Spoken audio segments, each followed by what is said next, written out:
أيها الذين آمنوا استعينوا بالصبر والصلاة نحمده ونصلي ونسلم على رسوله الكريم أما بعد أعوذ بالله من الشيطان الرجيم بسم الله الرحمن الرحيم يا أيها الذين آمنوا قوا أنفسكم وأهليكم صدق الله مولانا العظيم۔ ناظرین کرام، قرآن مجید کی ایک آیہ کریمہ سرنامہ کلام میں بطور حوالہ تلاوت کرنے کا اعزاز حاصل کیا ہے۔ یہ آیہ کریمہ سورہ تحریم کی ہے۔ ذہن میں رہے کہ قرآن حکیم تربیت کی کتاب ہے۔ اس صحیفہ نور میں بعض احکام ایسے ہیں جو فرد کی تربیت فرد کی سطح پر کرتے ہیں، اور بعض آیات اور احکام ایسے ہیں کہ وہ قوم اور ملت کے لیے رہنمائی کرتے ہیں، اور بعض احکام ایسے ہیں جو حسن معاشرت کا درس دیتے ہیں، اور بعض آیات ایسی ہیں جو مسلم گھرانے کو گھر کی سطح پر تربیتی مواد فراہم کرتی ہیں۔ یہ آیہ کریمہ جس کا میں نے حوالہ دیا ہے، اس میں کہا یہ گیا ہے کہ اے ایمان والو، اپنے آپ کو اور اپنے آل و عیال کو آگ سے بچاؤ۔ ناظرین، آیت کا تفسیری ترجمہ ہی رہنمائی کرتا ہے کہ ایک مسلم گھرانے کو قرآن حکیم اپنے ماحول میں لانے کی دعوت دیتا ہے۔ یاد رہے کہ اسلامی زندگی میں سب سے اہم چیز ایمان ہے اور تسلیم ہے۔ انسان جس وقت اپنے چھوٹے سے وجود کو اللہ کے سپرد کر دیتا ہے اور پورے طریقے سے اپنے آپ کو اللہ کی چوکٹ سے مربوط کر لیتا ہے، تو یہاں سے ایمان کا تصور پیدا ہوتا ہے۔ ایمانی زندگی میں سب سے پہلی چیز جو گھروں کے اندر قابل التفات اور قابل توجہ ہوتی ہے وہ یہ کہ تمام افراد خانہ اپنی ایمانی زندگی کو مضبوط کریں، اور ایمانی زندگی کو جس وقت مضبوط کر لیں گے تو ایمان ایک ایسی لہر ہے، یہ بجلی کی ایسی رو ہے جو جسم کے ایک ایک بال کو اپنا فیض اور اپنی حرکت عطا کر دیتی ہے۔ ایک نظریاتی مسلمان ایک عملی انسان بن جاتا ہے۔ اس دور میں جب کہ مذاہب عالم، اگر آپ ان میں غور و فکر کریں تو آپ محسوس کریں گے کہ ہر مذہب نام کی حد تک رہ گیا ہے۔ عصر حاضر کی اقدار نے ہر مذہب کے حاملین کو ہلا کر رکھ دیا ہے۔ مسلمان ہونے کی حیثیت سے اور مومن ہونے کی حیثیت سے ہمیں گھروں کے اندر خود سازی کے لیے جو سب سے پہلا اہتمام کرنا ہے وہ یہ کہ مذہب کو اسمیت کے ماحول سے نکال کر عملیت کے ماحول میں لانے کی کوشش کریں، تاکہ ہر مسلم گھر کا ہر فرد ایک عملی مسلمان ہو، ایک نظریاتی مسلمان ہو۔ نام کا مسلمان ہونے میں اور نظریے کا مسلمان ہونے میں زمین اور آسمان کا فرق ہوتا ہے۔ یہاں ہی سے میں یہ بھی عرض کروں گا کہ رسالت مآب صلی اللہ علیہ وآلہ وسلم نے مسلمان گھروں کے لیے ایمان کے بعد سب سے اہم جس چیز کو گردانا ہے وہ ہے تشکیل ذہن۔ آج تک قوم کی حیثیت سے اور ایک ملت کی حیثیت سے ہم نے کبھی ضروری نہ سمجھا کہ خود سازی کرتے ہوئے اور گھر سازی کرتے ہوئے ہم اس مرحلے سے بھی اپنے گھر والوں کو گزاریں، اور تاکہ ان کا تشکیل ذہن ہو، ان کا ذہن ایک مسلمان کا ذہن بن جائے، ان کی سوچیں ایک مسلمان کی سوچیں بن جائیں۔ اس مقصد کے لیے سب سے مدد کرنے والی اعلیٰ و بالا چیز جو ہے وہ قرآن حکیم ہے۔ قرآن حکیم کا مطالعہ کرنا، قرآن حکیم کا پڑھنا، قرآن حکیم کا سیکھنا، قرآن مجید کے معانی میں غور کرنا اور قرآن مجید کے تقاضوں پر عملی طور پر لبیک کہنا تشکیل ذہن کے لیے ممد اور معاون سبب اور وسیلہ ہے۔ ناظرین، تشکیل ذہن ہی کے حوالے سے ایک چھوٹی سی بات اور بھی عرض کرنا چاہوں گا۔ انسان جس ملک میں رہتا ہے اس ملک کی مٹی کا بھی حق ہوتا ہے۔ جس وقت ہم اپنے گھروں میں افراد خانہ کی تربیت کریں تو ہمیں ضرور دیکھنا ہوگا کہ وطن کی محبت بھی ان کو سکھائیں۔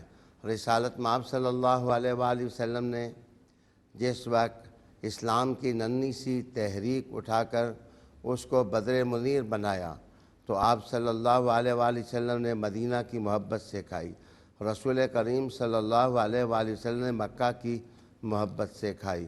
حضور صلی اللہ علیہ وآلہ وسلم نے اپنی نسبتوں کی محبت سکھائی۔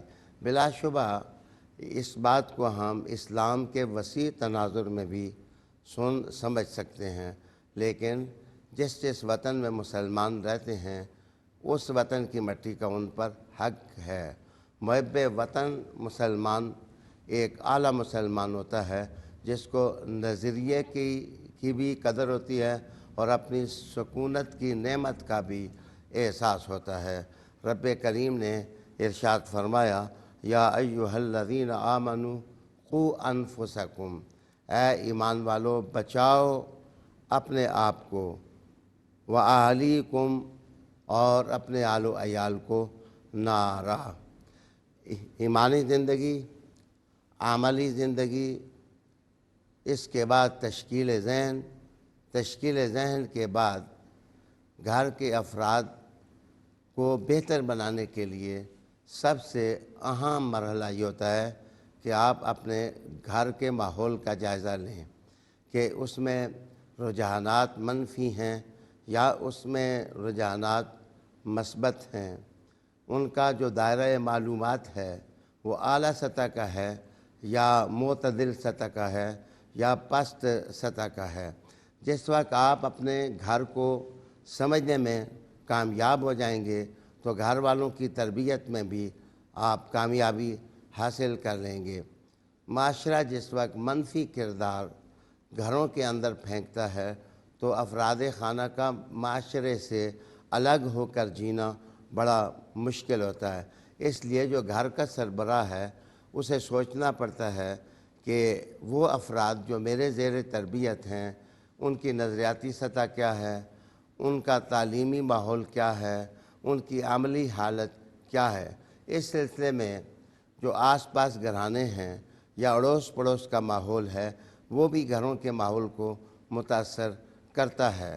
گویا ایک سربراہ مملکت کو اپنے افراد خانہ کے ساتھ مل جل کر بہتر ماحول بنانے کے لیے بڑی محنت کرنی پڑتی ہے تعلیمی معیار آپ کو بلند کرنا ہوگا، سوچوں کا معیار بلند کرنا ہوگا۔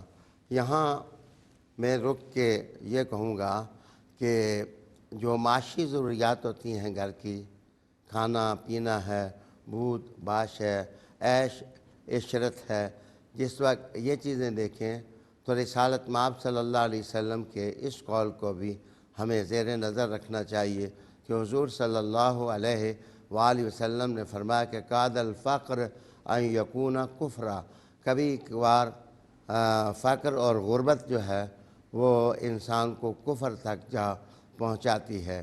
اس لیے دنیا سمجھ کر کے معاش کو نیگلیکٹ نہیں کرنا چاہیے اور نظر انداز نہیں کرنا چاہیے۔ گھر کا معاشی ماحول بہتر بنانے کے لیے اور اسباب زندگی کے حصول کے لیے جد و جہد کو بھی منظم کرنا چاہیے۔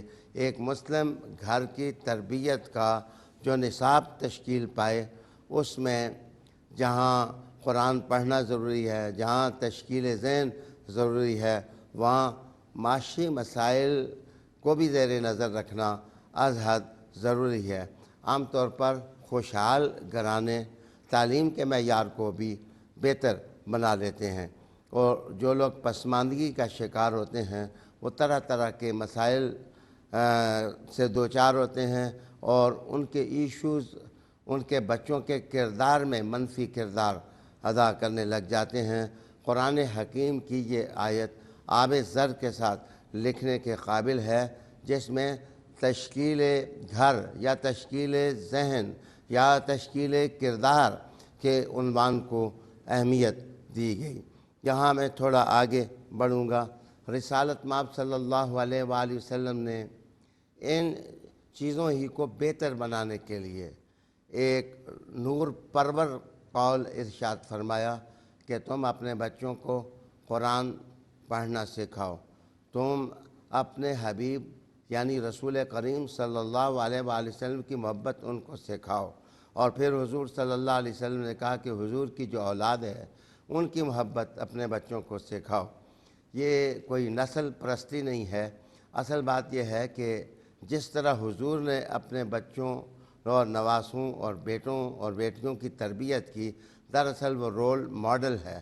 جس وقت مسلمان گھرانہ رسول کو دیکھیں گے تو وہ آسانیاں محسوس کریں گے اپنے بچوں کی تربیت کرنے کے لیے۔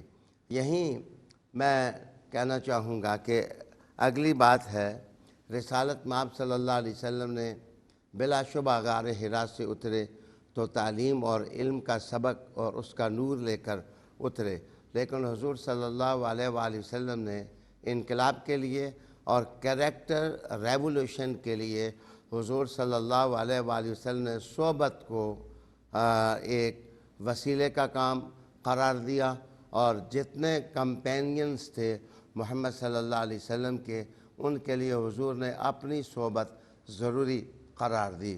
نہ صرف حضور نے ضروری قرار دی بلکہ اللہ رب العالمین کی طرف سے بھی یہ شہامت انگیز حکم قرآن مجید میں نازل ہوا، ارشاد ہوا من یطع الرسول فقد اطاع اللہ، جس نے رسول معظم کی اطاعت کی اس نے اللہ کی اطاعت کی۔